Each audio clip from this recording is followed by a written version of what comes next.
tarde, queridos alunos. Nós vamos terminar o nosso conteúdo do livro 1 com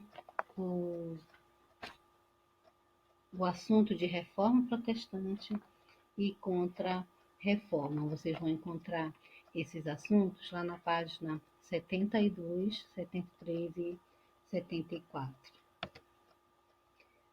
Primeiro, nós vamos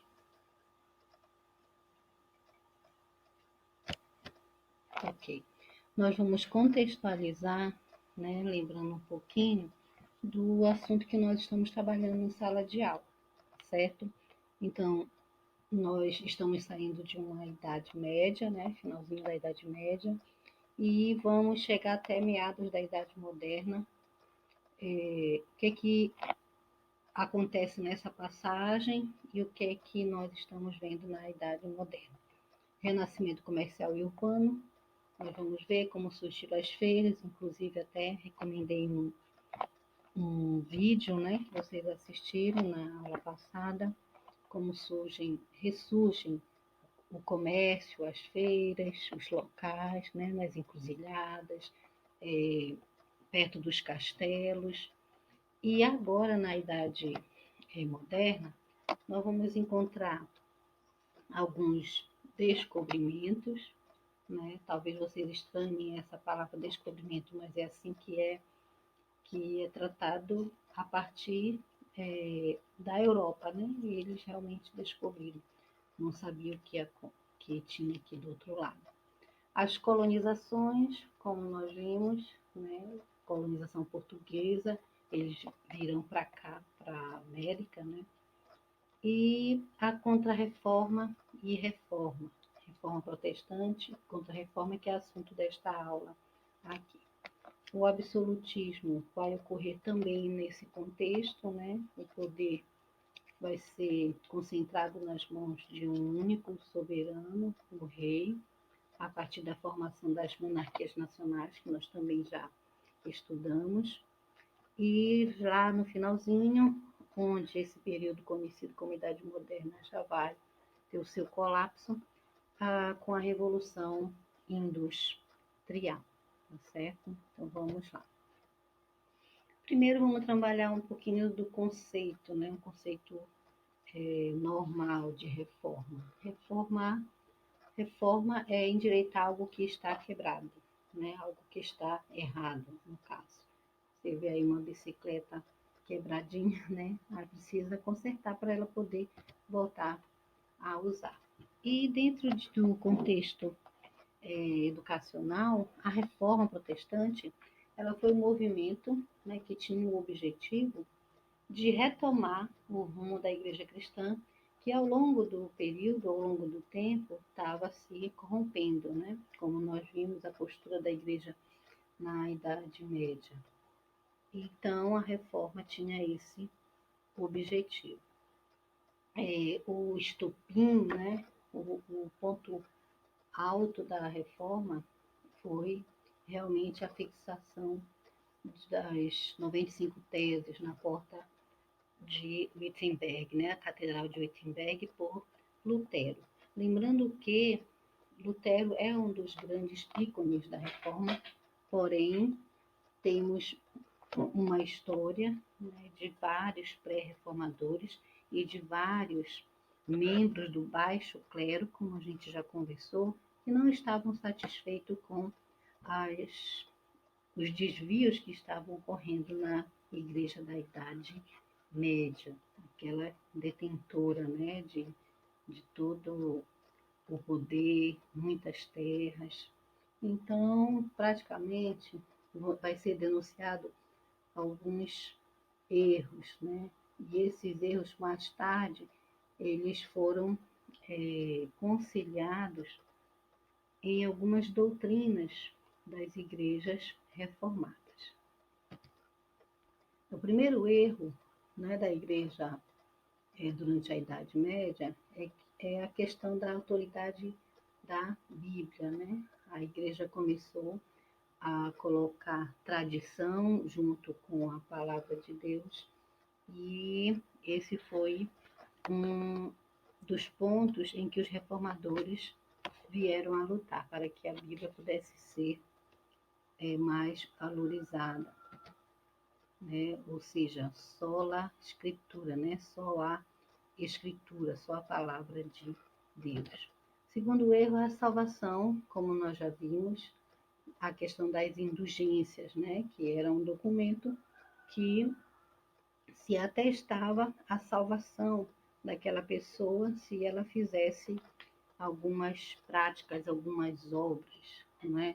Como uma delas a doação de dinheiro para a construção de igrejas, né? Então a salvação era vendida. E para combater esse erro, o que é que os reformadores pregavam? Só a graça, né? Que a salvação era pela graça, que o cristão, o ser humano, não precisa fazer nada para ganhar salvação. As obras, elas vêm depois da salvação. O terceiro erro era apresentar outros intercessores além de Cristo. Durante a Idade Média e já início da Moderna, surgiram, né, a figura de vários intercessores entre o homem e Deus. E para combater esse erro, o que é que os reformadores tentavam resgatar? Só o Cristo, né? Só Cristo é o único que pode unir o homem a Deus. O quarto erro é que precisavam das obras para a salvação, que nós já vimos lá no segundo, né? No terceiro, aliás.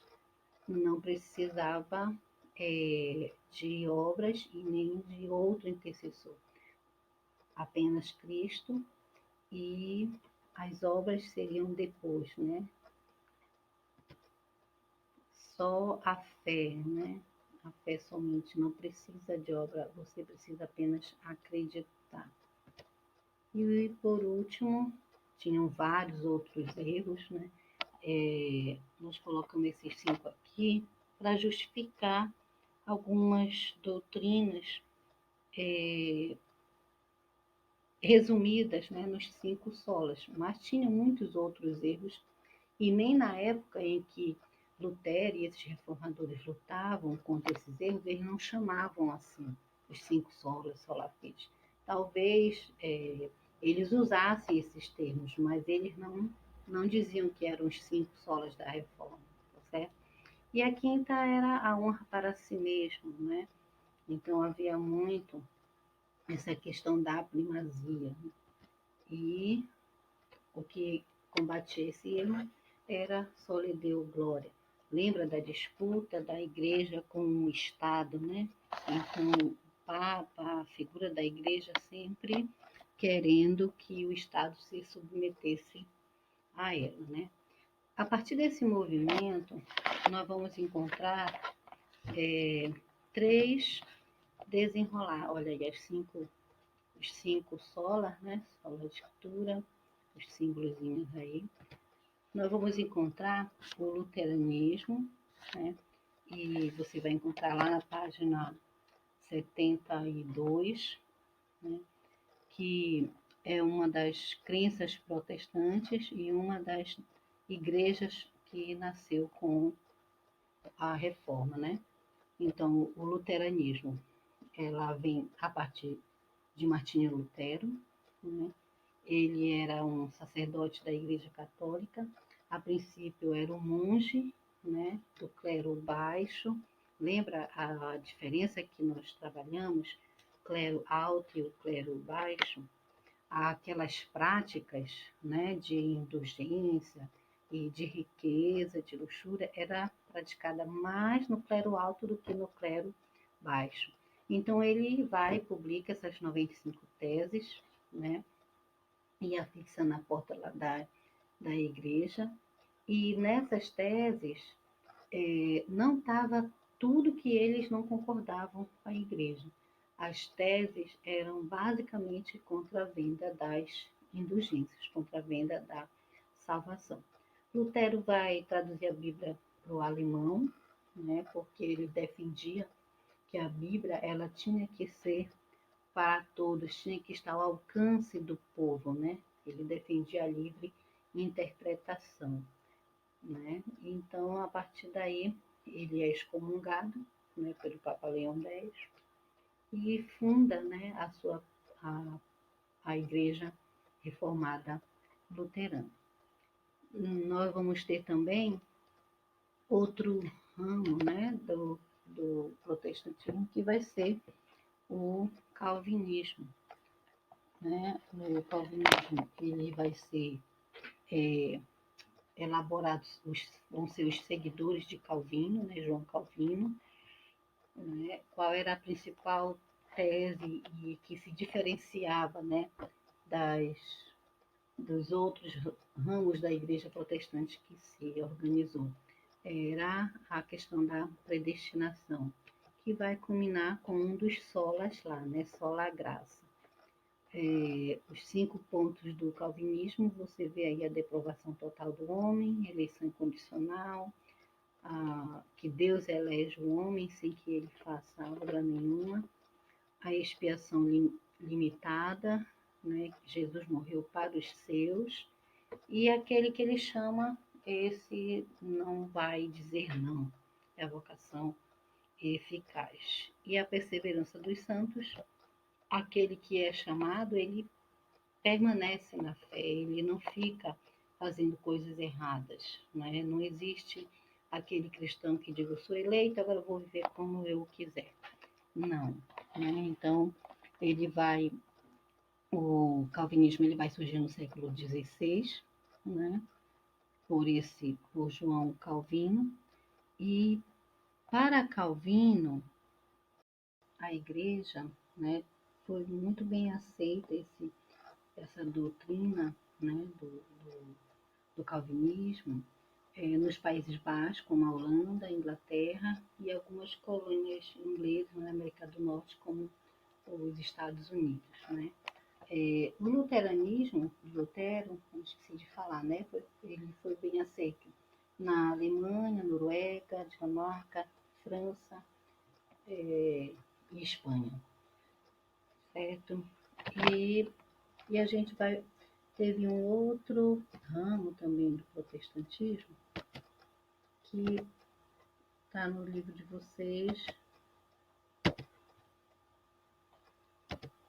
Não quer passar aqui. Aqui. Que foi o anglicanismo, né? A reforma anglicana. Então, nós já chegamos a citar, né, esse ramo. A igreja anglicana ela foi fundada a partir de 1530, por aí assim, né, com o rei da Inglaterra, Henrique VIII. Então, Henrique VIII, ele era casado com Catarina, né? Ele era casado com Catarina de Aragão, lembra da organização da monarquia nacional portuguesa e espanhola? Então, através de casamentos, né? E Henrique VIII era casado com Catarina de Aragão, porém, ele queria se divorciar para casar com a sua amante Ana Bolena, né? Que era uma dama da corte. Mas o Papa, né, não aprovou essa separação e excomungou Henrique VIII. Porém, é a época do absolutismo, né? O rei tinha muito poder, aí que vai acontecer. Ele vai ser excomungado e Henrique VIII vai tirar todos os privilégios da igreja, né? Ele vai fazer o confisco dos bens da igreja. E aí vai se dar contra as ideias calvinistas, né, e o culto católico, não é? Mais tarde, com Eduardo VI, né, ele formou o livro dos comuns, né, dos prazeres comuns. E Elizabeth I vai fazer o ato de uniformidade, ou seja, esses promulgaram, né, e reforçaram as ideias protestantes, né, que o anglicanismo ele vai ser forte na, na própria Inglaterra, né? As missas elas vão ser celebradas em inglês e as indulgências vão ser condenadas, né? Então, algumas características do catolicismo eles vão permanecer, né? Eles vão permanecer, mas outras não. E a igreja vai perder, a igreja católica realmente vai perder a sua autoridade, não é? Mas em resposta à, à reforma, nós vamos ter a contra-reforma, né? Com o crescimento do protestantismo na população, né? Provocou uma reação, não só da população que seguia ainda a Igreja Católica, mas do próprio catolicismo, né? Então, qual era o objetivo deles, né? Era parar, né, o avanço das ideias protestantes, por isso que eles fizeram, né, essa contrarreforma, e eram medidas, né, que visavam isso, parar o avanço das ideias protestantes. Então, que eles adotaram? A criação de companhias evangelísticas, né? Dentre elas citamos os jesuítas, que são essas que vão vir para cá, para a América, para o Brasil, enquanto os peregrinos, né, os puritanos, eles vão para a América do Norte, vão da Inglaterra lá, para cá para o Brasil vêm os jesuítas, a partir dos portugueses, né, para propagar justamente o catolicismo. Criação das escolas religiosas, porque a partir dessa educação eles iam poder doutrinar, né? E o Concílio de Trento, né? Então, o que era esse Concílio de Trento?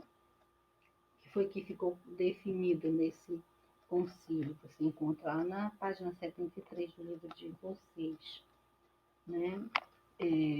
Preocupada, né, com a população, eles, através desse concílio, né, por intermédio deles, vários bispos se reúnem, né, o Papa, inclusive, também, né, e em vez deles atenderem, né, ou reconhecerem alguns erros que a igreja vinha cometendo, não, eles reafirmaram, né, a doutrina deles e ainda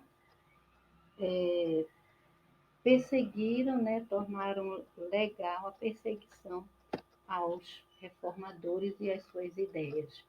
A salvação humana, que para os reformadores era pela fé, para a Igreja Católica precisava das obras. A Bíblia, ela era a fonte de fé, porém tinha que ser acompanhada da tradição religiosa.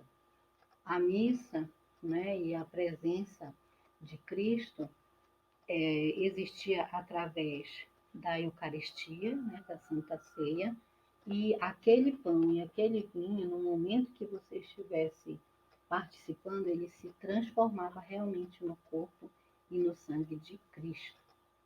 O tribunal continuou, né, a Inquisição continuava, e agora bem mais séria, né, condenação e morte para os hereges e para perseguição às heresias, e a criação do Index Librorum Prohibitorum, que era o índice dos livros proibidos, ou seja, qualquer livro, né, feito por Lutero, que Lutero, quando foi chamado a ir ao tribunal falar com o Papa de Roma, ele não era só questão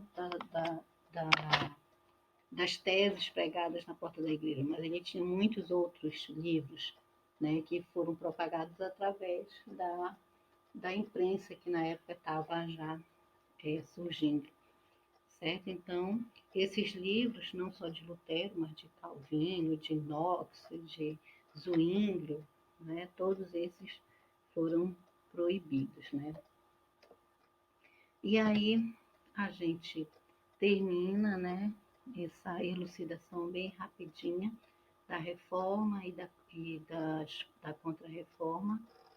E aí você passa para a página 76, 75, 76, 77 e vamos fazer os exercícios que estão lá, tá bom?